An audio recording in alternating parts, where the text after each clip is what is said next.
Hello everyone, आप सभी से मुझे एक बहुत इंपॉर्टेंट बात करनी है। एज यू ऑल नो कि ईरान वर्सेस इजराइल एक बहुत बड़े लेवल पे युद्ध हो रहा है और उसके बाद इसके अंदर यूएस भी जो है जंप कर चुका है। यूएस ने भी काफ़ी सारी जगह पे बॉम्बिंग कर दी है, जिसकी वजह से ये ऑलरेडी एक ग्लोबल मुद्दा बन चुका है और काफ़ी सारे लोगों के दिमाग में टेंशन चल रही है कि अब जो है कहीं वर्ल्ड वॉर 3 के चांसेस ना हो जाए। बट बेटा, जितना हम लोग अभी समझें तो उस हिसाब से वर्ल्ड वॉर 3 के जो चांसेस है बहुत ही मिनिमम है, क्योंकि मान लो चाइना क्या करता है, ईरान का सपोर्ट करता है, यूएस इजराइल का सपोर्ट कर रहा है। तो चाइना और यूएस आपस में इतने इंटरलिंक्ड है कि अगर चाइना बर्बाद भी कर देता है, मान लो यूएस जो है चाइना को बर्बाद भी कर देता है, तो यूएस अपने आप बर्बाद हो जाएगा, क्योंकि उसकी इकोनॉमी बहुत हद तक चाइना पे डिपेंडेंट है। इन शॉर्ट, आज के टाइम में वर्ल्ड इज कम्प्लीटली ग्लोबलाइज्ड। हर एक कंट्री एक दूसरे से बहुत ही ज़्यादा इंटरलिंक्ड है, बहुत ही ज़्यादा एक दूसरे पे डिपेंडेंट है।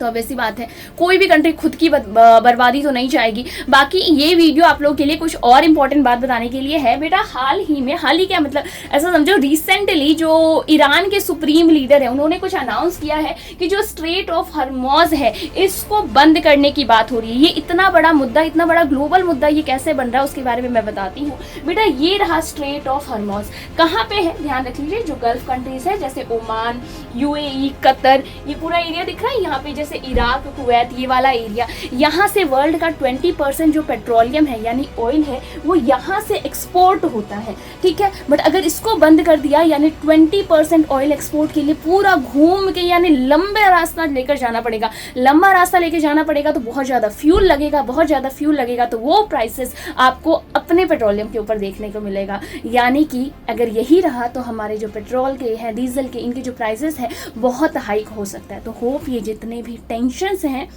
ये बहुत जल्दी खत्म होए और यही रीजन है बेटा कि वर्ल्ड वॉर 3 नहीं हो सकता, ठीक है। बहुत कम चांसेस है बेसिकली वर्ल्ड वॉर 3 होने के, क्योंकि किसी एक कंट्री के अंदर भी अगर कोई भी डिसीजन लिया जाता है उससे पूरा का पूरा जो वर्ल्ड है वो इफेक्ट होगा। क्योंकि आप देख सकते हैं, अगर यहाँ पे पेट्रोलियम की, इसकी वजह से अगर पेट्रोलियम की प्राइस बढ़ती है तो इंडिया, जिसका कोई लेना देना नहीं है, इंडिया एकदम न्यूट्रल है, इंडिया के अंदर भी ऑयल की प्राइसेज जो है वो हाइक होंगे। आई होप आप लोगों को ये कंसेप्ट समझ में आया होगा। बाकी इससे रिलेटेड क्या रिव्यूज़ है मुझे कॉमेंट सेक्शन में बताइएगा। And for more updates do subscribe the channel.